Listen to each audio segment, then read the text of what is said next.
Oh yeah, group, you are watching the ever-popular Tanya Roberts in the title role of Sheena. All right. Outstanding actress. But that's not the big news. Hey, the big news is our 40th anniversary show back on December 16th, 1966. Houlihan and Big Chuck made their debut, and it wasn't too long after that that I came on the scene. Now, let's see, Hoolie's been gone now for 27 years. Okay, and I've been on the show for 36 years. Yes. All right. And here are some of the folks from our website who are helping us celebrate this special occasion.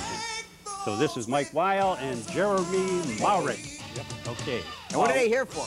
Well, we took a poll, and we we took a poll, and a lot of the older skits get a lot of attention from you know, the older fans. They love to see one, and we gave Chuck the results, and this is what the one he picked. Right. We have a couple of them actually, and the one of the very, very oldie skits requested by quite a few was the first serious thing that we ever did on this show.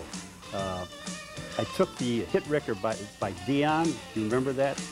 Nobody out there. Abraham Martin and John. And as far as I know, this was the very first music video on TV, way back in the 60s. Watch. You know, there are countless songs written and performed by young people nowadays, but I bet many of you are just like us in that you listen just to the music and not the words. Well, we think in many cases the young people are saying something worth listening to. So we took a #1 smash hit by Dion and added a visual aid to it. It's called Abraham, Martin, and John.